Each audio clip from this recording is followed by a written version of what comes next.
शुभम करोति मंगलम। प्रभु श्री राम की कृपा आप सभी पर बनी रहे। मैं रूपाली श्रीवास्तव आप सभी का हार्दिक स्वागत करती हूँ, अभिनंदन करती हूँ हमारे YouTube channel astro solution point और रूपाली श्रीवास्तव में।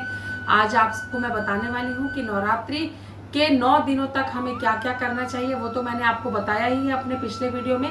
आज मैं आपको बताने वाली हूँ कि नवरात्रि के समय ऐसा कौन सा अचूक उपाय करें जिससे आपके जीवन में सुख, समृद्धि और सौभाग्य आपके जीवन में लगातार निरंतर बढ़ते रहे। तो सबसे पहले तो आप सभी को नवरात्रि की ढेर सारी शुभकामनाएं। तो चलिए मैं आपको बताती हूँ उपाय। तो सबसे पहले नवरात्रि के जब हम शुरुआत करते हैं तो आप माता के सामने कलश जरूर रखें। आप जरूरी नहीं है कि आप अपने घर पर तेल से या घी से ज्योत प्रज्वलित करें। आप एक कलश रखकर भी माता का पूजन कर सकते हैं। साथ ही साथ कलश के साथ एक श्रीफल रखें, कपूर से माता की आरती करें, शुद्ध घी का दीपक सुबह शाम प्रतिदिन जलाएं, माता की आरती करें, दुर्गा माता की आरती करें, दुर्गा चालीसा का पाठ करें, दुर्गा सप्तशती का पाठ करें। साथ ही साथ माता को लाल रंग का फूल अत्यंत प्रिय है तो लाल रंग का फूल माता को अर्पित करना बिल्कुल भी ना भूलें। लाल चुनरी माता को अर्पित करें। साथ ही साथ नवरात्रि के 9 दिन तक आप सुहागन स्त्रियों को माता को तो अर्पित करना ही है आपको सुहाग की सामग्री। साथ ही साथ 9 स्त्रियों को सुहाग की सामग्री अर्पित कर सकते हैं आप अपनी श्रद्धा के अनुसार।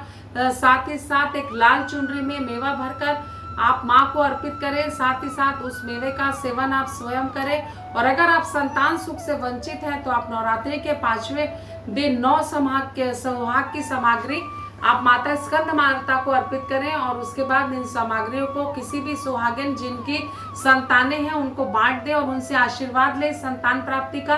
तो आपको निश्चित ही संतान की प्राप्ति होगी। साथ ही साथ नवरात्रि के 9 दिन या अपनी श्रद्धा के अनुसार आप अपने नवरात्रि में 9 कन्याओं को भोजन अवश्य कराएं।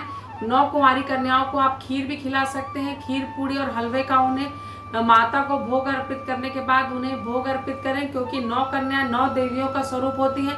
और नवरात्रि में अगर हम 9 कन्याओं को भोजन कराते हैं तो हमारे घर पर उनका आशीर्वाद हमें प्राप्त होता है और हर संकट से हम दूर होते हैं। साथ ही साथ नवरात्रि में आप अपनी स्टेशनरी का भी छोटे बच्चों को दान दे सकते हैं। इससे आपके घर में आपके संतान के जीवन में बरकत बढ़ती है। साथ ही साथ जितना यथाशक्ति हो आप दान पुण्य नवरात्रि के 9 दिनों तक करें।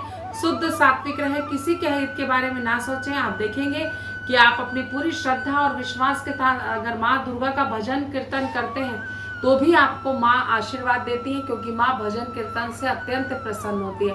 अपने घर की सात्विकता को बढ़ाकर रखें, किसी का अहित ना करें, किसी के हित के बारे में विचार ना करें। अगर ये आप नवरात्रि के 9 दिन तक इन उपायों को करते हैं तो माँ दुर्गा, माँ जगदम्बा का आशीर्वाद आपको जरूर प्राप्त होगा। तो आप सभी के जीवन में अंधकार दूर हो और माँ के आशीर्वाद से आपके घर का जो प्रकाश अंधकार है वो प्रकाश में परिवर्तित हो जाए। इन्हीं शुभकामनाओं के साथ एक बार फिर से आप सभी को नवरात्रि की ढेर सारी शुभकामनाएं। अगर आप भी परेशान हैं, विपरीत परिस्थितियों के साथ संघर्ष कर रहे हैं और अपनी किसी प्रॉब्लम का आप मुझसे सलूशन चाहते हैं तो आप स्क्रीन पे दिखाए हुए नंबरों पे कॉल कर मुझसे अपॉइंटमेंट ले सकते हैं। नमस्कार।